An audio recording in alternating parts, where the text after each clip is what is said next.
everybody. Welcome. This is Best in Show Books. I'm Gina. And I'm Shelby. We are booksellers here at Naughty Dog Books. We are an independent bookstore in Nashville, Indiana, and it is fall, and it's beautiful outside, a little chilly. And this morning we are here to recap our fall October book clubs and let you know what books we read and what the clubs thought about those books. So this was an interesting fall, an interesting October month. We had a little all over the place. Yeah, it was. Yeah. So here at the store, we have 4 adult book clubs. We have, I'll even say them in the order we'll talk about them. We'll do classics, and then we'll do mystery, and then we'll do fantasy, and we will round it out with Gina's book club, historical fiction. So I will start with Classics Book Club, and this month, Classics Book Club read and discussed Wuthering Heights by Emily Bronte. And it was a journey. Yeah. It was a journey. I love it. I loved it. And I read it in high school, and I remember liking it then. But reading it again as an adult, I was just, it was like so much better.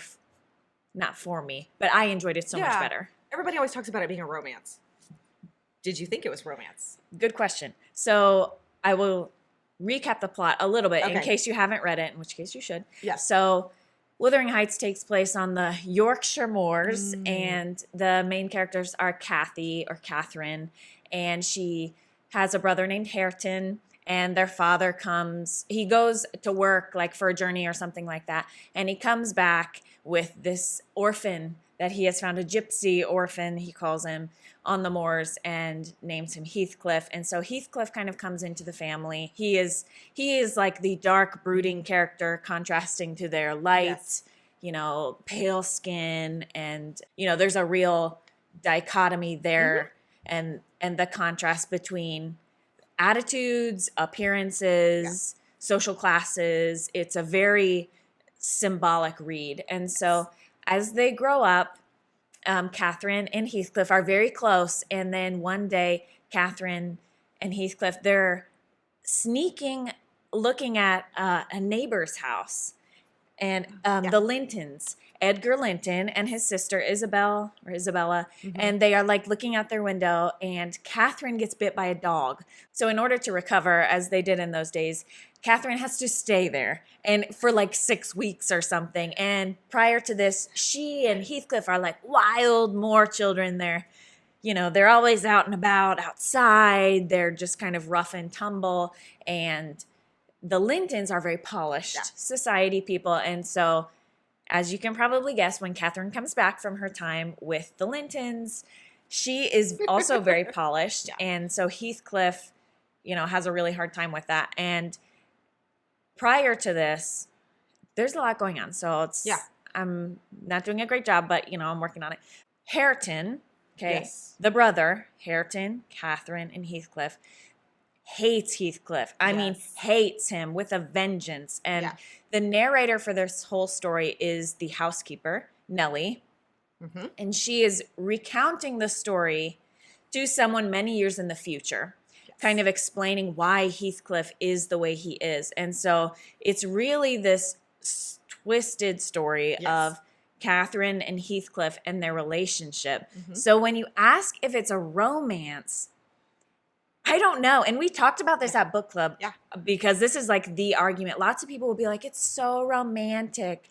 But I think if you take these little moments, like there's a really famous quote where Catherine is speaking to Nellie, the housekeeper, and she says of Heathcliff, whatever souls are made of, his and mine are the same. And that sounds so beautiful. Romantic. Yeah. But then when you go to the book and you look at the context in which she says it, she is in anguish. And Heathcliff is listening like through the door. Actually, I think he has left like just before. There's all this tumult in the household because of Heathcliff and Hareton and the Lintons. And so, and then the things that Heathcliff does are super, super twisted, super twisted in regards to his affection and love for Catherine. But then also, like, are they kind of romantic? Like, it's a dark romance, I guess. It's a dark romance. Drama. But there is romantic parts. And I think that's where we girls want to delve in and be like, oh, it's so romantic. He loves her with all this, passion. but it's kind of scary passion. It is, yeah. And they don't communicate well. No. They don't communicate Nobody well. does. No. Had anyone in this book, any of all these people sat down and been like, this is what's going on. Yeah. How can we fix this? Yeah. Or this is how I really feel. Yeah. Not how you overheard or assumed Right. or read into. And Heathcliff, he is just an onion of a character, Yeah. layers on layers, Yeah. because he did have a really rough Yeah. childhood. You know, Hareton, Catherine's brother, was just awful Yeah, to he him. And here Heathcliff is taken in, and the father loves him. Yeah. You know, he and treats him well. yeah. And so, And that breeds the conflict with Hareton because Hareton's jealous of like, what, I'm the natural born son. Why is he loving on this guy more? Right. But they're so different that the dad kind of connects with Heathcliff, I think, differently than he does with his own son. yeah. And probably you could argue more Yeah. than Absolutely. with Hareton. Yeah. And another thing that we talked about at book club was when I was reading this, I couldn't help but draw parallels between Heathcliff and his kind of journey for revenge Mm-hmm. and Edmond. Is that Oh. right? Yeah, in the Count of Monte Cristo. Oh, yeah. Yes, that's right. So you have these two main characters in stories of revenge and jealousy, and they both have really terrible things happen to them. And it's like, how do they handle it? Yeah. Which, not to say that in the Count of Monte Cristo, he's like all up and up, because it is a total revenge story. Yeah. But I mean, the things Heathcliff says in here, when you read it, you just get like secondhand embarrassment.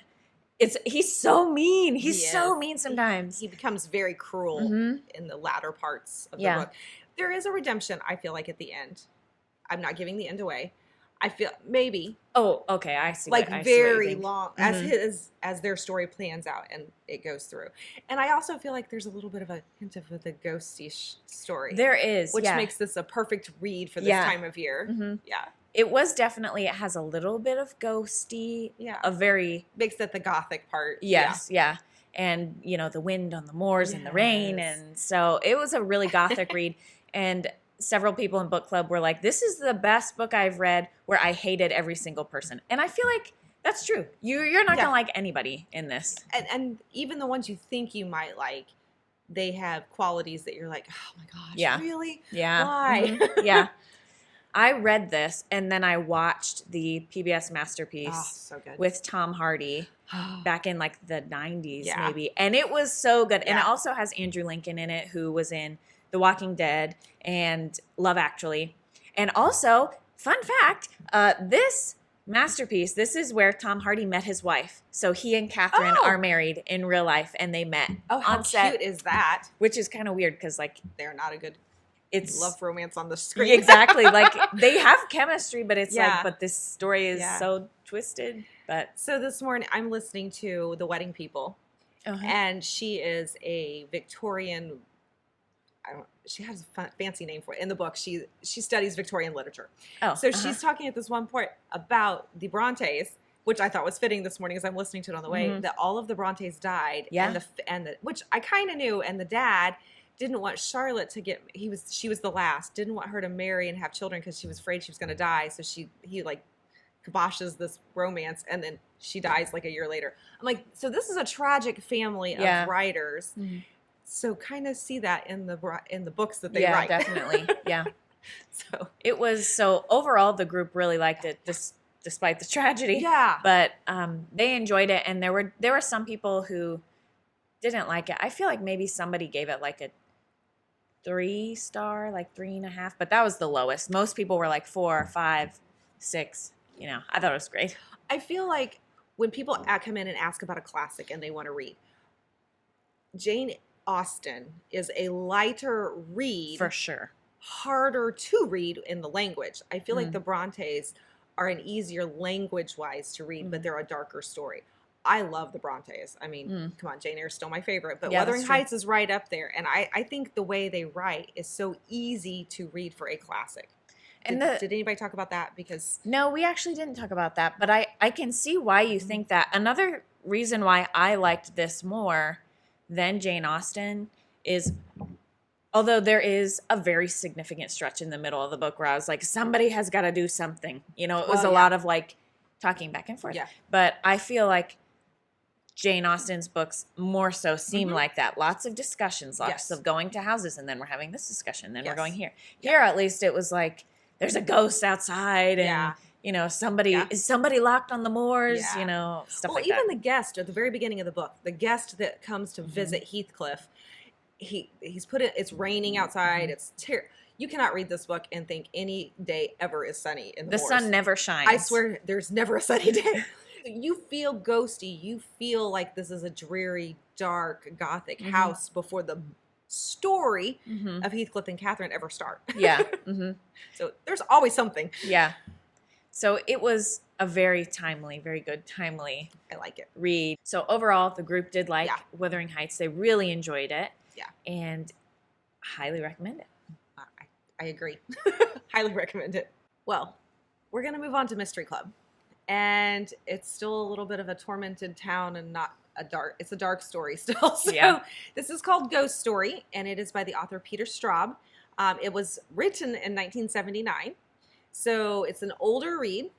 It is a long read. It's nearly 600. It's nearly 600 pages comparatively to Stephen King. Evidently, they even co-wrote together at some point. Yes. And when Stephen King read this book, he was like, I want to do that. And I want to be like him. And I want to co-write with him. Like Stephen King really likes this guy. So Ghost Story is set in this small town in New York. And it centers around a group called the Chowder Society. And these are, Good name. These are 4 older men. And again, you got to remember it's written in 1979, so older to this generation was probably not as old as we might think older too. So they're like in their late 40s, mid 50s. Oh my gosh. Maybe early 60s, maybe. Just because when they talk about being like a crime that happened years ago, for me, I will admit this was not my favorite book. So I probably will butcher this completely. She's just getting it out there in the open. So these 4 men at this Chowder Society, they dress and they have their bourbon and whiskey around a fire and they switch houses every week and they tell stories. It started with a death of one of their friends, and the death bothered them greatly. They did not agree with maybe how they said the death happened. So it bothered them. So when they met the next time, they thought, what kind of discussion are we going to have in this little group? So one of the members says, what's the worst thing you've ever done? And he goes, no. Let me tell you the worst thing that's ever happened to me, not the worst thing that I've ever done. They all start having nightmares. I mean, who wouldn't, right? So they all start having nightmares. They're all having the same nightmare. They're all very disturbed about the story. They're all very disturbed about the death of their friend. And the snowstorm happens, and it keeps everybody in town when it's an odd snowstorm for the time of year, even though it's a New York town, because it's not New York like the city. We're talking like a small town in the countryside. So the snowstorm traps them there. There's this Don guy who is a nephew of the friend that died. So when Don comes into the picture, he's a writer. He's an author, and he's had this book in his head for years, but never written it. He gets to this town, and all of a sudden, all the things that have been in his head are playing out in this town. So you get this weird connection. That sounds good. And then I think it had potential. You would like it because you're a Stephen King fan. Yeah. True. I think you would like it. There's a lot of details. It all matters. And when the discussion of the group, I was really, really shocked at how many people actually liked this book. It was not my cup of tea. I did not finish it. I will admit it. I looked up a summary review of just to see how it ended. Yeah. But the way it all tied together at the end, it was good. Like, even I went, oh, okay. Yeah. How did that work? So it's an interesting story. I have never read Peter Straub before, but I've never read Stephen King either. Probably never read him again. I will probably never read him again. There's also a movie version out there of this, and a couple of the ladies watched it. It's from 1981, because the book was written in 1979. So the movie came out in 1981. Weirdly enough, it had Fred Astaire and David Niven, who are neither people that I would think would be in this movie. Right. Of course, they would be older at this point. They'd be gentlemanly. They all said that the book and the movie were completely different. Oh. That I think one of the ladies watched the movie after reading the whole book, and she's like, it skimmed off the top. Like, of course, 600 pages. I mean, yeah. What are you going to do? So don't watch the movie and think it's going to be quite the book.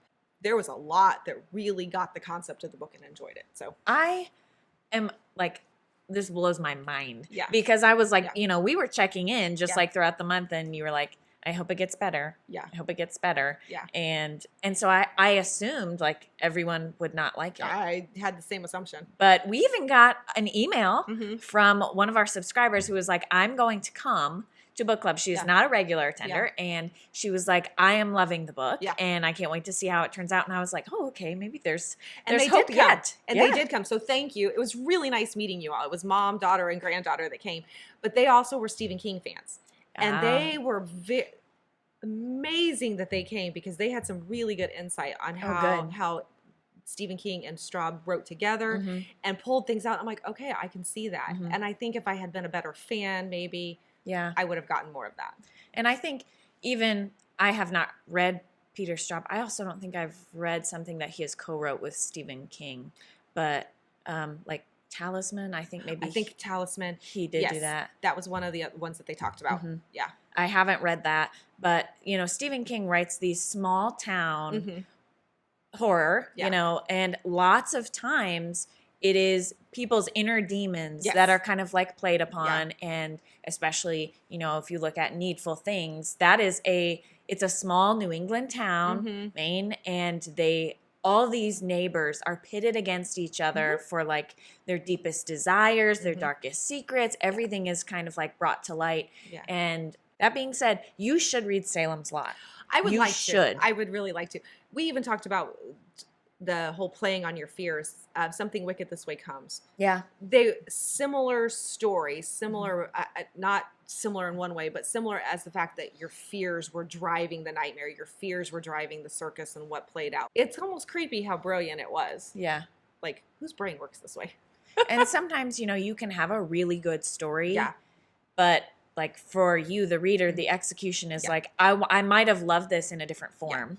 Everybody compared them a lot. Mm-hmm. And so those that were Stephen King fans, I think, got this one more than the rest of us did. Those of us that haven't read Stephen King or don't like Stephen King books were like, what's happening? Right, yeah. Up next, I'm going to talk about Fantasy Book Club. And this month, the group read Hemlock and Silver by T. Kingfisher. And this was one, admittedly, I did not get around to reading it. As we have discussed in previous videos, I had a really rough reading month, so I just like could not read another thing. But this was written by T. Kingfisher, who is someone that the group has read before. We read A Sorceress Comes to Call, and everyone really liked that. So there were a lot of really high hopes going into this one. And Hemlock and Silver is kind of a retelling spin on Snow White. Oh. Part of it in isolation. And several people in the group said, if I didn't know it was Snow White, I probably wouldn't have known, aside from like a few details. Okay. So the main character is Anya, and she is a healer, like a village healer, but her specialty is like poisons. And so she has like a snake that she carries around with like venom and things like that. And she's kind of socially awkward and a little self-deprecating, and she is visited by the king, and the king says, my daughter Snow is dying and I need your help. Like, you are renowned as a healer, please come. And so she kind of sets off on this journey to heal Snow, to figure out what's going on. And the group had really, really mixed reactions to this. It was a very divided, split, pretty halfway, like down the middle. Interesting. We had everyone in the group, if I'm not misspeaking, has read T. Kingfisher before. And we have some newer people and we have several older people, as in more recent members who have been there longer. And so everybody had read A Sorceress Comes to Call.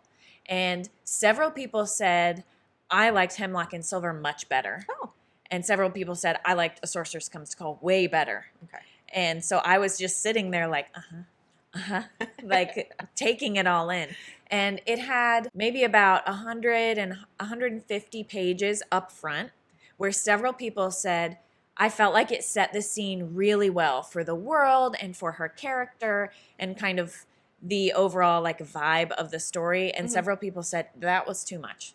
You know, we should have ramped it along faster. And then those other people were like, but if you didn't do that, you wouldn't have known, you know, XYZ. Okay. So it was like there were just direct counterpoints to Okay. everything. So I feel like this book was just a supreme example of style. Yeah. You know, if it's just going to depend on maybe your mood and what you traditionally like to read. So they did say that the heavier fantasy parts of it, like more fantasy, more fantastical parts, don't come in until mid half end. So they do spend some good time developing the character. And some people said, I thought she was hysterical. She was like great and like witty and charming, how self-deprecating she was. Other people were like, she was miserable and I couldn't stand her.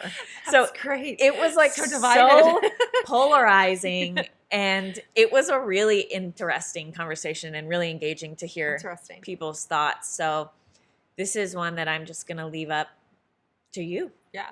So since you didn't read it, you may not know the answer to this, but Snow, did she die because of a cursed apple or sick because of it? I mean, how much of Snow White played into Snow's character? Because I'm assuming that's what you mean by the Snow White retelling. I will say that there is Snow, and are there dwarves? I don't think there are dwarves. And somebody mentioned that at book club, and they were like, what? But there are other creatures who are weird. Weird, like fantasy creatures that are weird in this. But then they were like, oh, but I don't know. Maybe like in my head, they were like maybe kind of cute. And I'm like, just listening to it, not having read it. So, but there's Snow, a queen does play into it. The concept of like taking someone's heart and, you know, so there are elements to it that you'll recognize. And people also, whether this was intentional or not, said that there were several elements to Alice in Wonderland that they thought were intentional. So maybe he just picked a little bit out of the darker fairy tales that was enjoyed. Yeah, so maybe. And it was pretty heavily Alice in Wonderland, they felt, and Snow White. But to that point, T. Kingfisher is a woman. Oh, okay. And her name, that's okay. Her name is Ursula Vernon. Oh, wow. And our book club leader was like, why would you write under a pen name? Like Ursula Vernon is a great fantasy name. No kidding. Yeah, Ursula. I know. I like that. Yeah. So Hemlock and Silver, you should try it and let us know what you think, because either way, if you read it, you're going to have opinions about it.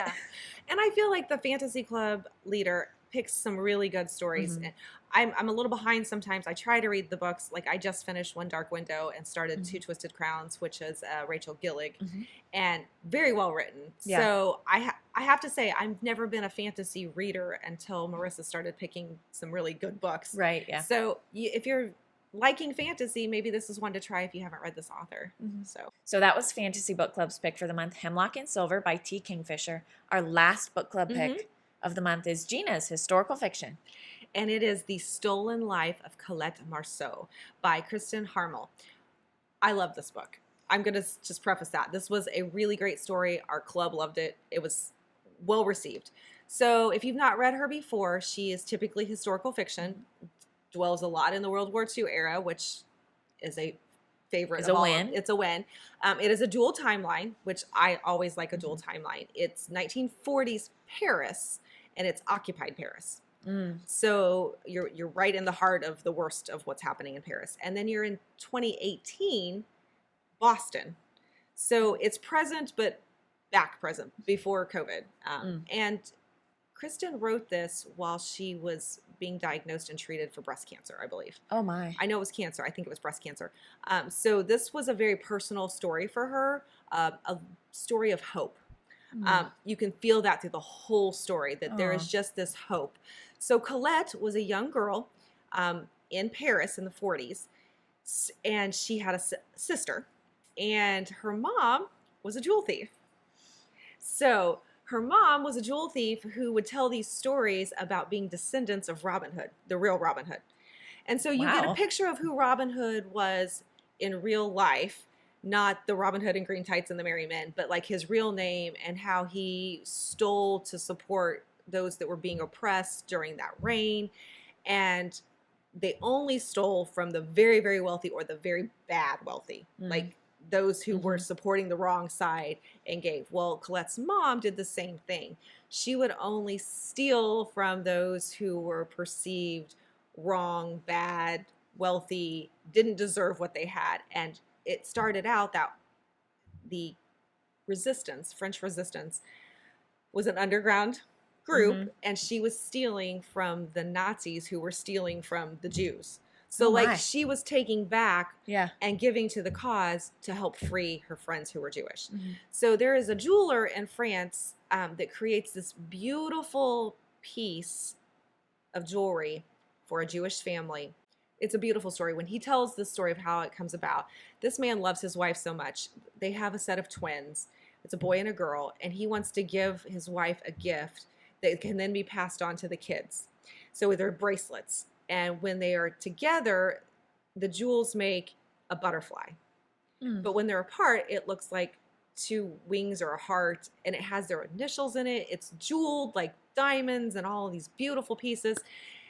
And of course, as this plays out, the Nazis come along. It's a Jewish family. They're taken, they're put into a Nazi camp. The jewelry is then given to Colette's mother, like secretly, and she's like, keep this, hold on to this. But all of the other jewelry had been stolen by the Nazis.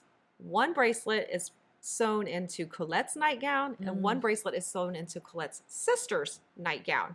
So if they're ever in trouble, they have something they can bargain with. Right. Kind Yeah. of. So as you may assume or follow along, the Nazis then come to their door and they realize that her mom has been harboring all of these Jewish people and supporting the cause. Well, the sister tries to go out a window and escape. She's stolen in the middle of the night. Like Colette sees this. Well, Colette escapes with her dad.